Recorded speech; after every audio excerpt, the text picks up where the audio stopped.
Assalamualaikum warahmatullahi wabarakatuh.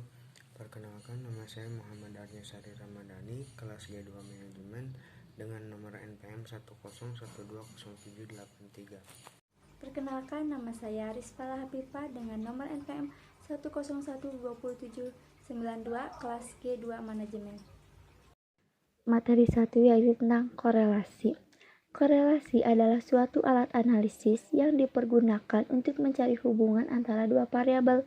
Dua variabel dikatakan berkorelasi apabila perubahan salah satu variabel seiring dengan perubahan variabel yang lain dengan arah yang sama atau arah yang berlawanan.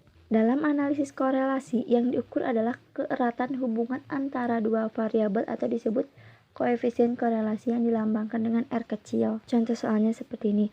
Diketahui data jumlah, biaya iklan, dan penjualan sebagai berikut. Tentukan nilai koefisien korelasi dengan metode product moment. Mencari nilai koefisien korelasinya, maka kita harus mencari dulu sigma X-nya. Sigma X didapat dari hasil penjumlahan variabel X, yaitu 10 ditambah 10 ditambah 5, hasilnya 25, berarti sigma X-nya 25. Dan untuk mencari sigma Y-nya, berarti sama dijumlahkan, yaitu 30 ditambah 25 ditambah 10, hasilnya 65, berarti sigma Y-nya 65.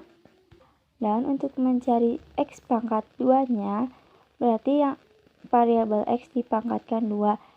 Misalnya 10 pangkat 2 hasilnya 100, 10 pangkat 2 hasilnya 100, 5 pangkat 2 hasilnya 25. Lalu kita jumlahkan, berarti sigma X pangkat 2-nya yaitu 225. Untuk sigma Y pangkat 2-nya juga sama.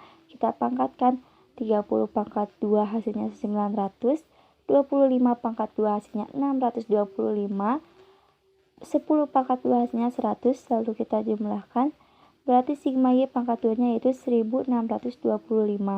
Untuk mencari sigma X dipangkatkan 2, kita pangkatkan sigma X-nya yaitu 25 pangkat 2 hasilnya 625. Sigma Y dipangkatkan 2 hasilnya 4225.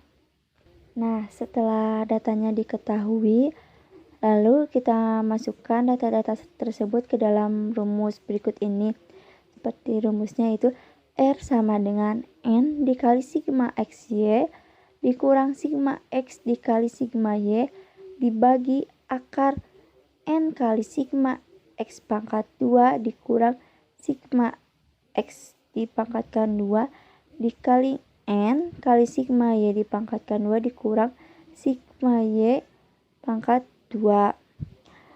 Setelah datanya dimasukkan, maka hasil akhirnya yaitu R sama dengan 4550 dikurang 1625 dibagi akar 50 kali 650, hasilnya R sama dengan 2925 dibagi 32.500, maka nilai koefisien korelasinya itu 0,3976.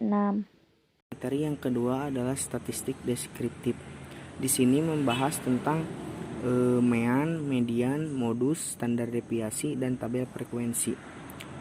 Pengertiannya, mean dapat diartikan sebagai nilai rata-rata dalam suatu data. Median nilai tengah data setelah diurutkan dan diurutkannya dimulai dari yang terkecil. Modus merupakan nilai yang sering muncul dalam suatu kelompok data. Sedangkan standar deviasi adalah ukuran bagaimana data tersebar, dan tabel frekuensi adalah tabel yang isinya frekuensi masing-masing data. Langsung saja kita ke contoh soalnya. Hitunglah mean, median, modus dari data berikut: 76, 67, 98, 64, 28, 95, 74, 82, 87, 28, dan 19. Yang pertama, kita mencari mean. Kita mencari mean dengan memakai rumus X sama dengan sigma XI per N. X nilai rata-rata, sigma XI jumlah semua data, dan N adalah banyaknya jumlah data. Dan di sini nilai rata-ratanya atau meannya adalah 65,27. Yang kedua, median. Median, cara mencari median adalah mengurutkan dulu dari nilai yang terkecil ke yang besar, dan kita cari nilai tengahnya apa. Dan di sini nilai tengah atau mediannya adalah 74. Yang ketiga, modus. Modus adalah data yang sering muncul. Nah, di sini data yang sering muncul adalah 28. Sekian penjelasan materi dari kami. Mohon maaf bila ada kesalahan karena kami masih dalam tahap belajar. Wassalamualaikum warahmatullahi wabarakatuh.